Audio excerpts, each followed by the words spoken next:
Assalamualaikum warahmatullahi wabarakatuh. Alhamdulillah al-ahadis samadi alladhi lam yalid wa lam yulad wa lam yakul lahu kufuwan ahad. Ashhadu an la ilaha illallah wahdahu la syarika lah wa ashhadu anna Muhammadan abduhu wa rasuluh, amma ba'd.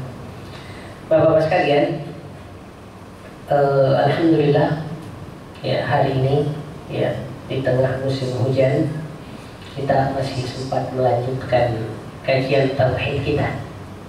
Kalau tidak salah, pada bulan lalu kita sudah menjelaskan bahwa hakikat manusia itu fitrah.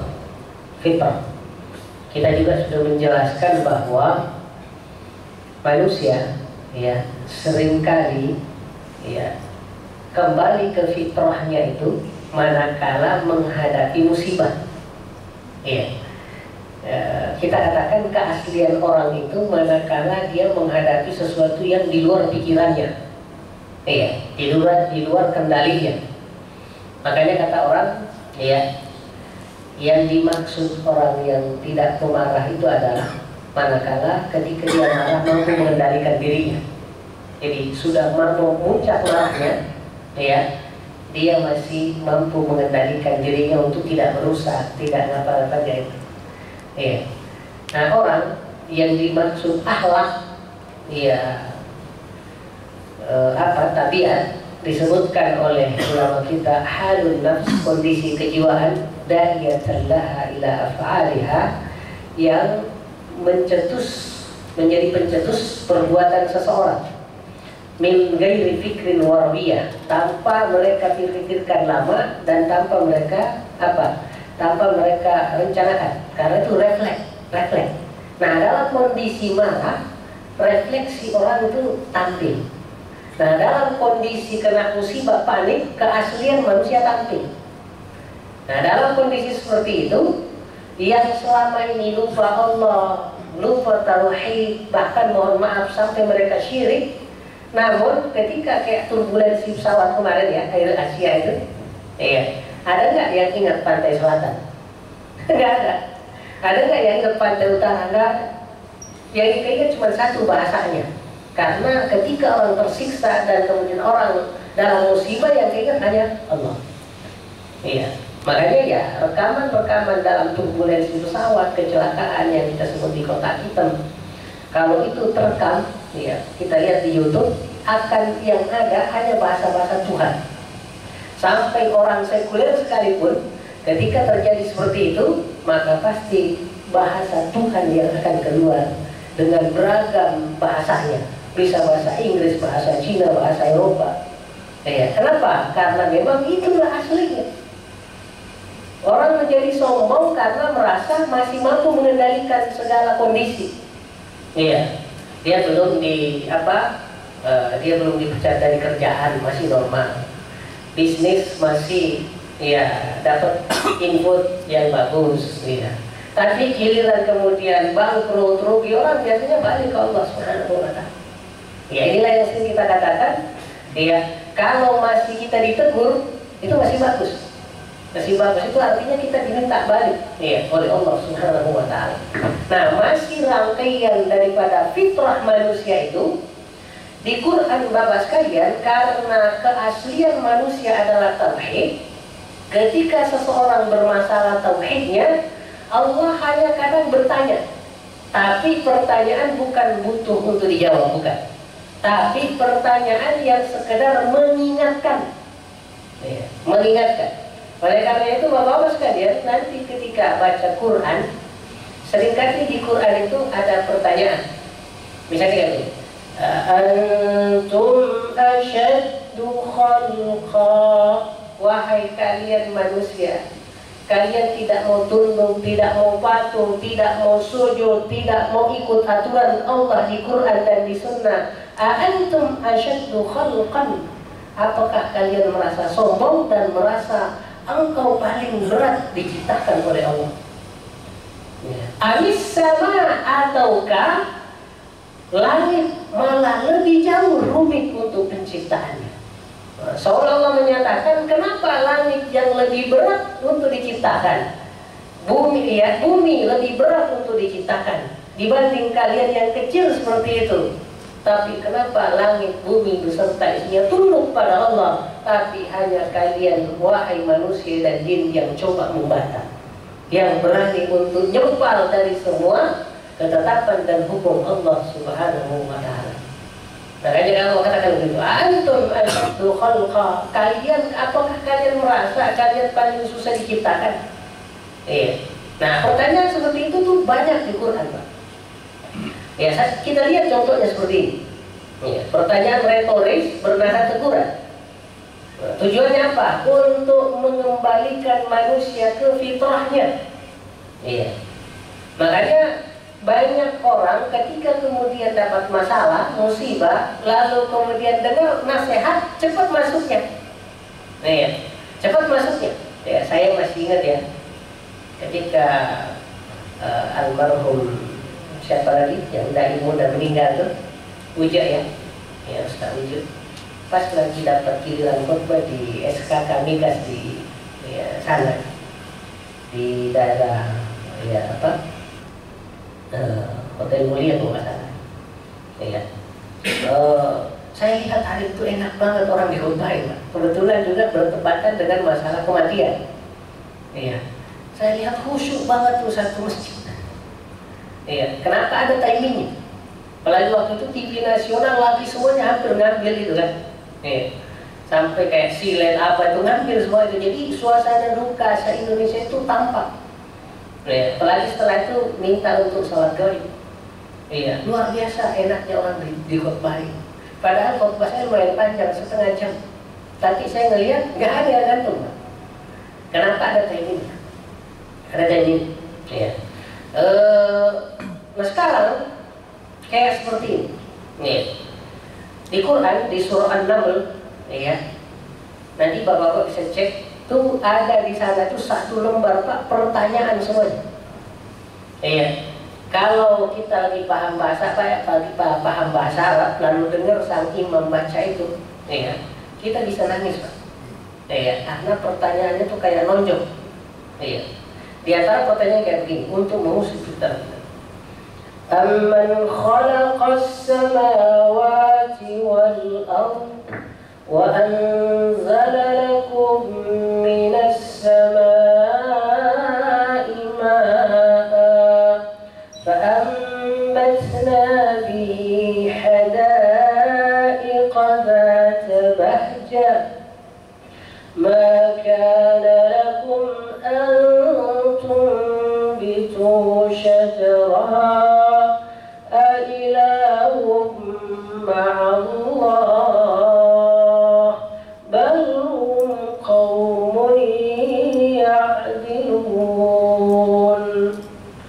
Allah katakan amman khalaqas samawati wal ardh, siapakah yang menciptakan langit dan bumi, wa anzala lakum minas samai ma'a, dan yang menurunkan hujan kepada kalian.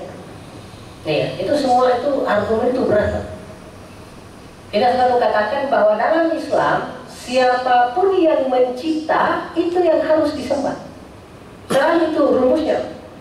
Pertanyaannya begini, yang disembah manusia selain Allah, yang kita sering sebutkan disekutukan, iya, kira-kira mampu nggak mereka para penyembahnya membuktikan apa yang telah mereka ciptakan di alam ini? Iya, itu rumusnya Pak. Iya. Sama rumus selanjutannya, bahwa yang disembah hanya yang mampu melakukan segalanya, termasuk memberikan harapan-harapan kita, keinginan-keinginan kita yang memang hanya Allah yang mampu memberikan. Sama seperti itu. Dan itu nanti ada di Iyyaka na'budu wa iyyaka nasta'in. Hanya Engkau yang kami sembah, tauhid dalam aspek penyembahan dan tauhid dalam aspek meminta. Nah, makanya tadi kita katakan, coba kayak kita lagi di sini, lagi normal kondisinya, lagi nyaman, lagi enak, tidak sedang menghadapi apa-apa. iya karena abudu itu aman. Iya, na'budu aman. Tapi iya karena nasta'in, ya dalam hal meminta rezeki dan seterusnya kadang kita melenceng. Kalau sakit bisa jadi kita ke dukun. Iya. Kalau kemudian rezeki kita seret, nauzubillah bisa jadi kemudian memakai trik-trik datangin dukun untuk nanya tentang hal seperti itu. Iya. Jadi itu rumus. Makanya Allah katakan huwa balik. Amman khalaqas samawati wal ardh. Ya, kita kalau mau berlogika, Pak.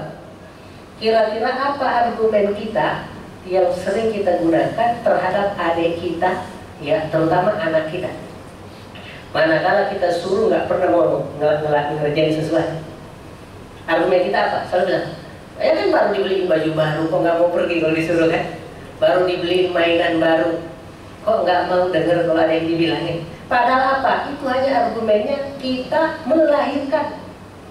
Kira-kira ada nggak yang mengatakan, saya kan ciptakan kamu? Enggak lah. Ya kita hanya mengatakan melahirkan. Bahasa kita pencipta siapa itu dalam ini itu berlebihan sebetulnya. Ya. Karena di dunia ini nggak ada pencipta selain Allah Subhanahu Wa Taala. Ya itu satu. Yang kedua, apa argumen kita terhadap bawahan ketika kita minta, ya bikin ada perintah? Argumennya hanya satu, kekuasaan. Ya, makanya kita lihat argumen-argumen tauhid dalam masalah fitrah manusia sangat terkait dengan tadi Allah mencipta, Allah memberikan sungai, Allah memberikan lautan, Allah memberikan begitu banyak nikmat. Allah selalu kan menunjukkan seperti itu. Iya, menunjukkan. Iya. Nah, makanya juga kadang bahasanya bahasa ancaman. Gimana nanti kalau Allah tahan? Gimana siapa yang bisa ngasih kamu? Selalu bahasanya kayak gitu. Bahasa-bahasa tauhid. Iya. Sama seperti itu. Wa anzala lakum minas samaa'i maa'a. Juga siapakah yang kemudian menurunkan untuk kalian dari langit ma'an air. Nih. Fa'ambatna bihi hada'iq. Dari air yang Allah turunkan. Iya. Lalu tumbuhlah hada'iq, terbentuklah kebun-kebun. Zata bahjatin, yang luar biasa indahnya. Iya, luar biasa indahnya. Seolah Allah berargumen setelah penciptaan langit, penciptaan bumi, lalu juga berargumen dengan hal yang gak ada yang mampu mengarahkannya, yaitu pergerakan awan, ya, lalu mengumpulnya, misahnya, menghitamnya, lalu menurunkan hujannya. Ya, itu semua, ya, walaupun ada pawangnya, ya Pak, hujan, tapi hanya sekedar menahan saja, mereka nggak bisa. Nih, menahan. Apalagi kalau disuruh menurunkannya, itu bukan wilayahnya sama sekali. Makanya dari situ lalu Allah berargumen bahwa fa'ambatna bihi hada'iq dzata bahjah. Lalu dari air yang satu jenis itu kena bumi ini, ya ini baru terjadi ini kan, baru kemarin kita, ya kemarau selama 4 bulanan lah ya, tidak ada hujan. Nah sekarang pada kena hujan, kita lihat tuh, sampai ya taman-taman dekat rumah kita ataupun tanah yang kemarin tiba-tiba kering, ya tiba-tiba kena hujan, semuanya bersemi, Itu Allah tunjukkan kekuasaannya. Ya Allah tunjukkan kekuasaannya. Seringkali ayat-ayat begini di samping untuk tauhid juga dalam aspek keyakinan terhadap kebangkitan dari kiamat. Hanya karena Allah gunakan hujan mengatakan begini, wa kadzalika tukhrajun. Ketika kemudian air lalu mengenai bumi yang kering kerontong, lalu tidak lama setelah itu bertumbuhan tumbuh-tumbuhan yang selama ini kayak sudah tidak ada akibat kekeringan yang panjang. Kata Allah, coba lihat, waktu yang lama mereka semua mati tumbuh-tumbuhan itu, tetapi dengan kuasa Allah hanya menurunkan hujan 1, 2, 3 kali, tiba-tiba semua yang dulu mati muncul semuanya seperti sedia kala. Semua yang ada di benih, masing-masing benih menyimpan rahasia penciptaan. Di sana terbentuk bagaimana warna dedaunan, lalu bau, bentuk buah, bentuk kemudiannya semuanya ada dalam sebuah wadah namanya benih yang hanya dipicu oleh turunnya hujan dari Allah Subhanahu wa Ta'ala. Ya, kalau kita mau melihat Pak ya, sama sama kita tercipta dari air mani. Ya, air mani kok bisa dari satu air mani yang biasa itu bisa menyimpan rahasia besar tentang bagaimana wajah kita, bagaimana hidung kita, bagaimana telinga kita, bagaimana nanti kemudian tingkat itu belum rezeki kita, belum ajal kita, belum dan seterusnya. Sama persis dengan satu benih ya yang ditumbuhkan oleh Allah Subhanahu wa Ta'ala ya, yang hanya dengan seketika tiba-tiba tumbuh, masing-masing mengambil bentuknya, buahnya, rasanya dan seterusnya. Makanya Allah katakan zadzabah jajin ya, yang penuh keindahan. Makanya nanti di surah Ar-Rahman sama, ketika Allah menginginkan kita melihat langit, melihat bumi, melihat tumbuh-tumbuhan, melihat lautan, coba cek itu di surah Ar-Rahman. Ya, Allah mencoba menggugah kita bahwa coba antum tata, kalian tata, apakah di balik semua yang beragam dan indah ini, terstruktur ini, itu tidak ada yang maha kuasa yang kemudian mengaturnya sehingga pantas untuk kalian jadikan sebagai tempat hidup. Ya, mungkin ada pertanyaan juga. Hingga hari ini ada nggak tempat di dunia ini, di semesta ini, yang bisa ditempati manusia gratis seperti di sini? Kira-kira orang ke bulan tanpa bawa oksigen bisa hidup nggak? Iya. Sekarang kita lagi eksplorasi Mars oleh ahli kan? Iya. Selalu dikatakan di sana pernah ada unsur apa? Hidrogen 3.000 tahun yang lalu. Kita lihat itu 3.000 tahun, yang di sini gratis Pak. Ya. Bahkan kadang berlebihan, ya kayak kampung pulau. Baru kemarin hujan, lelap lagi kayak gitu. Iya, ternyata luar biasa nilai gratisnya kayak gitu. Bagaimana bisa Allah sudah katakan bahwa di alam ini Allah jadikan bumi ini pantas untuk ditempati hidup dan sesuai dengan apa kepentingan dan kebutuhan manusia. Makanya Allah katakan, maka lakum antum bitu syajaraha, kalian semua gak ada yang mampu menumbuhkan sekalipun satu buah pohon. Gak ada yang bisa. Ya, sama, nggak ada di antara kalian mampu bikin satu pun manusia. Gak ada. Pohon pun sama, kalian juga nggak bisa. Ya. Bahkan di surah Al-Hajj Allah mempecundangi manusia yang sombong. Ya, kata Allah, nggak usah kalian disuruh numbuhkan satu pohon, satu biji, ataupun satu orang, ataupun sama di Quran, nggak usah kalian ditantang bikin satu Quran, bikin 10 surat, satu ayat aja, kalian juga nggak bisa. Ya, tapi gini aja, ya, yang kalian sembah itu, yang kalian sembah selain Allah, ya, la yakhluqu dzubaban, mereka bikin yang disebut lalat saja kagak bisa. Walau ijtama'u lahu, sekalipun seluruh dunia ahli lalat kumpul, kagak ada yang bisa bikin lalat. Ya, ya. Atau gini, nggak usah suruh bikin kata Allah. Ya, kalau mereka yang kalian sembah itu hebat, ya, walaupun kehebatannya nggak ada lalat yang mereka ciptakan, padahal itu kecil banget lalatnya.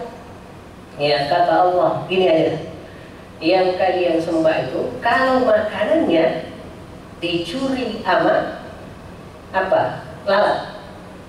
Seharusnya kalau dia berkuasa mampu ngambil yang diambil lalat itu balikin ke tempatnya, itu aja, nggak usah bikin lalatnya. Mampu nggak dia kembalikan yang diambil lalat, balikin ke tempatnya, bisa nggak? Ya nggak ada yang bisa.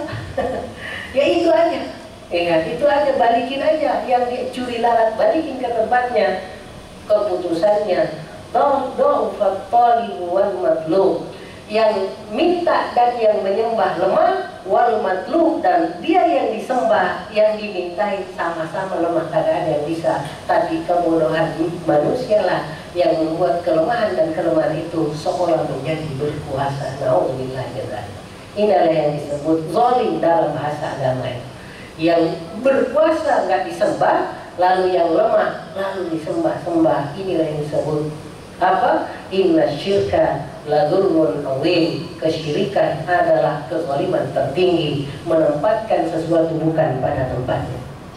Makanya kalau kita lihat kayak gini ya, setelah itu Allah katakan lagi, Ailahum Allah. Kalau demikian adanya kira-kira gini, ditanya lagi itu, ada nggak Tuhan yang pantas disembah selain Allah? Nah itu pertanyaan. Yang itu, iya. Ini masih lanjutannya. Ya. Lalu Allah katakan, Balhum qaumun ya'dilun. Tapi orang kafir itu orang-orang yang menyimpang dari kebenaran, menyimpang dari rahasia. Iya, naudzubillah. Iya. Masih lanjut di surah 6 lanjutannya. Allah katakan, Amman ja'alal arda qarara. Lalu siapakah yang membuat bumi ini menjadi qarara, menjadi terasa tidak getar, padahal dia bergerak dalam setiap saat. Iya. Dia senantiasa bergerak secara konstan. Ya. Kenapa tidak kita rasakan? Ya. Maunya mirip dengan setiap saat gempa bumi kan getar. Nih. Itu satu. Siapa yang membuat bumi ini lalu tenang, rata? Wa ja'ala khilalaha anhara. Bahkan dialah Allah yang dengan alaminya membuat di tengah-tengahnya ada apa? Sungai. Kata anhar di Quran kadang bermakna lautan sekalian. Ya, sama dengan di surah Ar-Rahman kayak gitu ya. Ja'al bainal bahraini hajizan, dan sebaliknya. Kadang kata bahr lautan diartikan dengan makna al-anhar sungai. Di sini Allah katakan ini, wa ja'ala khilalaha anhara, dan di antara selah-selah bumi itu ada sungai-sungai yang saling menghubungkan. Apa fungsinya? Kira-kira Pak, tanpa berfungsinya sungai, iya, kira-kira kita minum dari mana Pak? Dari mana tumbuhan itu bisa berkembang? Hari ini sekalipun kita sebut industri, ya, tetapi ketika kemudian pertanian tidak berkembang, buah-buahan tidak subur, kita makan dari mana? Mampu nggak kita rekayasa misalnya tumbuhnya padi? Bisa nggak kita rekayasa tumbuhnya yang kita butuhkan dari apa itu, dari buah-buahan, sayur-sayuran kayak? Iya. Makanya di Quran Allah sebutkan banyak nikmat terkait tumbuhan, ada labu, ya, ada kurma, ya, ada air susu, ada ikan, ada apa, Allah sebutkan di Quran semua. Ya, seolah kita memakannya tanpa pernah mau bersyukur kepada pemilik. Naudzubillah min dzalik. Ya, oleh karena itu Bapak sekalian, manakala kita belajar tafsir Quran, yang senantiasa muncul tadi argumen-argumen tauhid. Ya, makanya kalau kita lihat Quran dari 6.000 lebih, ya, ada yang dibilang 6.666, ada yang bilang 6.200-an, ya. Ayat fikih itu hanya sekitar 400, Pak. Ya, ayat fikih, ya, itu hanya 400-an. Sisanya itu semuanya tauhid. Semuanya tauhid. Makanya gabungan antara ayat fikih dan ayat tauhid selalu di belakangnya setiap ibadah ada tauhid di belakangnya. Selalu muncul Allah Subhanahu wa taala dengan beragam argumen. Iya, makanya nanti coba ya, tafsir ayat juz 30 misalnya. Itu semuanya ngomong rububiyah Allah. Iya, belajar tafsir surah Ar-Rahman, itu semua nikmat Allah. Bahkan kematian pun disebut nikmat. Iya, kenapa kalau kagak ada yang mati, Pak? Kalau nggak ada yang mati, orang aja sumpahnya Jakarta nggak kebayang, Pak. Bisa jadi kita bersusun-susun. Itu baru orang, belum semut, belum gajah. Bisa jadi kita pada mati gara-gara terjadinya populasi berlebihan di alam ini. Ya, tapi dengan nikmat Allah kita gantian, Pak. Mirip kayak slide ini, Pak. Slide 1 nongol, slide 2 nongol, slide 3 nongol. Ya. Kita gantian, Pak, di sini. Untungnya gantian itu tidak akan berakhir sebelumnya, ada namanya doa, bahwa yang telah pergi akan didoakan oleh yang akan datang. Masalahnya, ada nggak karya kita untuk masyarakat yang akan datang yang pantas mereka mendoakan kita, itu masalahnya.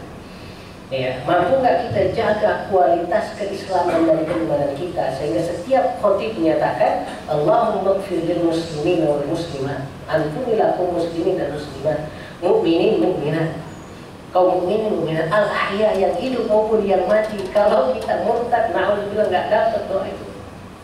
Padahal itu apa? Setiap Jumat dilakukan oleh semua khotib seluruh dunia. Bahkan mohon maaf setiap saat. Kenapa? Karena Jumat di sini dengan Surabaya beda berapa menit. Jumat dengan tempat lain berapa menit. Di dunia ini nggak pernah berhenti kata Allah disebutkan. Karena apa? Perbedaan sedikit waktu antar masing-masing wilayah membuat azan tidak pernah berhenti, sholat tidak pernah berhenti. Itulah yang disebut bahwa kiamat tidak bakalan terjadi selama perputaran sholat, perputaran azan itu masih terdengar di bumi. Tapi nanti naudzubillah ada waktu stop kegiatan spiritual itu. Sehingga kalau ada begitu Pak, bukan lagi sekedar kayak kaum Lut, ya kaum Nabi Musa yang dihancurkan, udah saatnya dihabisin. Ya, dihabisin gitu. Oleh karena itu naudzubillah, mudah-mudahan bukan kita yang terlibat sehingga membuat bumi ini dimurkai oleh Allah Subhanahu wa Ta'ala. Makanya Allah katakan wa ja'alalaha rawasi, bahkan Allah jadikan untuk bumi itu paku, pasak, yaitu gunung-gunung. Ya, jadi gunung itu fungsinya jelas dalam Quran, yaitu sebagai pasak yang membuat bumi tidak bergetar. Itu adalah nikmat. Bahkan yang lain tentang itu adalah ya tahsabuha jamidatan wa hiya tamurru marras sahab. Kalian mikir, kalian lihat gunung itu seolah diam di tempatnya. Padahal kata Allah, wa hiya tamurru marras sahab. Padahal gunung itu bergerak persis gerakannya awan-awan yang ada. Ya, kalau awan sih kita ngelihat. Kalau gunungnya kelihatan kayak awan, apalagi lebih kencang dari itu, udah mau kiamat tuh Pak. Bahaya juga kalau kelihatan. Tapi Allah katakan, kalian nggak rasakan, tapi Allah udah bilang bahwa itu gerak. Gara-gara pergerakan itu terjadi bergerakan lempeng. Inilah yang menghasilkan namanya yang disebut gempa bumi terkadang. Iya. Nah, Bapak-bapak sekalian yang dirahmati oleh Allah Subhanahu wa Ta'ala. Ya. Wa ja'ala bainal bahraini hajiza, bahkan dialah Allah yang memisahkan antar dua air di lautan. Ini penafsiran ulama di ayat ini ada dua. Bahwa yang disebut bahrain, dua lautan adalah pertama, ini penafsiran lama, yaitu tidak membuat menyatunya antara laut dan sungai. Karena kapan menyatu seperti itu, ya udah tenggelam berarti. Udah tenggelam. Iya. Tapi Allah pisahkan. Iya. Itu tafsiran pertama. Tafsiran kedua ulama kita adalah bahwa di laut bagian mana di dunia ini ada pertemuan antara air laut yang asin dan air dari darat yang yang masih tawar tuh, tapi kemudian tidak bisa bersatu karena Allah bikin ketidakbersatuannya. Ya, ada semacam zat yang membuat tidak bisa menyatu. Alhamdulillah di YouTube itu bisa disaksikan. Udah bisa disaksikan tempat dua berdekatan tapi tidak bercampur sama sekali. Itu luar biasa. Bahkan tentang itu penyelam masa kini yang juga sudah melihat kok ke dalam itu ada air tawar lagi di bawah sono. Bukan adanya di bawah laut ada api kayak gitu yang menyala-nyala. Itu juga di YouTube sudah ada. Ini banyak fenomena yang aneh. Bahkan nanti yang disebutkan oleh Allah kayak lu'lu' marjan, kayak lu'lu' marjan yang disebutkan di surah Ar-Rahman, dari dulu Allah sebutkan padahal belum ada yang menemukan di bawah laut seperti itu. Oleh karena itu, Bapak sekalian, ini adalah sebuah luar biasa. Makanya sama pertanyaannya, ailahun ma'allah, ada nggak Tuhan selain Allah yang pantas disebut? Bal aktsaruhum la ya'lamun, tapi banyak di antara mereka yang tidak mau mengetahuinya atau pura-pura tidak tahu. Sebetulnya pertanyaan ini masih 4 ayat lagi, tapi waktunya dah habis. Mohon maaf, termasuk keajaiban ini belum sempat kita bahas. Nanti insya Allah cukup sampai di sini karena ada habis waktunya. Kata kau bulan depan kita lanjutkan argumen tauhid itu insya Allah. Mudah-mudahan harapannya begini. Ini hal biasa rasanya. Tapi justru Quran banyak mengangkat itu. sehingga kita kadang lalai untuk memaknai. Tapi saya pikir saatnya lah kita angkat-angkat seperti itu. Kita lihat betapa Quran itu langkahnya sangat jauh. Ya, termasuk ya awan kemarin yang menenggelam membuat jatuh ya pesawat itu ya, Air Asia itu ya awan apa namanya? Ya, Columbus Nimbus ya, kalau nggak salah ya. Dari kayak gitu tuh. Saya lihat persis sekali apa yang disebutkan ahli dengan apa yang ada di Quran. Persis, misalnya kayak gini. Dia potensinya mengandung kayak butiran-butiran es, itu sama. Kemudian dia juga mengandung potensi apa? Potensi kilat yang bisa membutakan mata juga, itu ada di Quran. Ini walaupun belum saja, coba saya lanjutkan ke sana. Ini ada di sini. Ya, ini. Alam tara Allah, tidakkah kalian, ini pertanyaan lagi Pak ya? Iya, saya sebutkan lebih cepat karena sesuai dengan saat itu. Tentang itu apa kata ini? Ya. Alam tara Allah, tidaklah kalian melihat bahwasanya Allah yulqi sahabat, mengumpulkan awan-awan, thumma yu'allifu bainahum, lalu merangkainya, thumma yaj'aluhu rukaman, sampai jadi padat, fataral wadka yakhruju min khilali, lalu dari sela-selanya kalian melihat ada rintik-rintik dan titik-titik yang keluar seperti hujan. Ya. Wa yunazzilu minas sama'i min jibal, bahkan Allah turunkan dari awan yang kayak jibal, kayak layaknya apa? Jibal yaitu gunung-gunung. Ya, kita kan ketika naik pesawat itu ngelihat seorang itu kayak gunung tuh awan-awan itu. Bahkan mohon maaf yang hitam itu menakutkan melihatnya. Iya. Nah Allah katakan kayak begitu. Fiha min barat, di dalam awan itu terdapat butiran-butiran dingin es yang kita sebut sebagai salju itu. Fayusibu bihi man yasha, lalu Allah kemudian timpakan, turunkan kepada yang dikehendakinya, wa yasrifu amma yasha, dan Allah ya, jauhkan dari siapapun yang tidak Allah kehendaki mendapatkan hujan. Ya, kita lihat potensi petirnya di mana. Ya kadu sana barqihi yullibu yadhhabu bil absar, hampir saja kilatannya bisa menghilangkan pandangan mata. Nah itu yang disebut ahli ya awan tadi itu yang disebut paling dihindari oleh para penerbang, oleh para pilot. Disebutkan oleh Allah bahwa memang sebegitulah awan itu. Nah Allah meminta kita melihat itu. Saya yakin kalau seorang muslim yang paham tentang awan itu baca ayat ini kaget. Kok bisa Muhammad Rasulullah bisa dapat info itu nggak naik pesawat? Ya, dari mana dapatnya? Bukan wahyu. Sama tadi dengan penyelam yang melihat ada dua air yang di dalam laut, dalam itu kok ada air tawar, Pak? Ya, mereka bingung kok bisa gitu. Tapi lama-lama mereka dengar bahwa bagi kami muslim itu nggak masalah karena kan memang ada. Ya, wajah ala bainal bahraini hajizan. Allah tuh ngomong bahwa memang ada tempat di lautan itu air payung dan air itu nggak ketemu. Anehnya bahkan yang kita lihat di YouTube tuh yang ditemukan oleh ahli selam tersebut, ya, tapi di sana ada kayak perkampungan, ya, ada kayak taman di bawah laut, pokok tertata rapi, cuma bedanya ada airnya aja kayak akuarium besarnya. Ini adalah keanehan-keanehan yang bagian daripada mahakarya Allah Subhanahu wa Ta'ala. Oleh karena itu, Pak, dalam Islam diminta kita apa ada namanya qanunus sayr wan nazar, ya, yaitu rumusan teori tentang bagaimana kita berpergian sambil bertadabbur melihat alam ini. Ya, jadi penelitian yang dilakukan oleh ahli itu adalah bagian dari apa? Mereka apalah yang tafakkarun, kenapa mereka tidak berpikir, ya, dan seterusnya.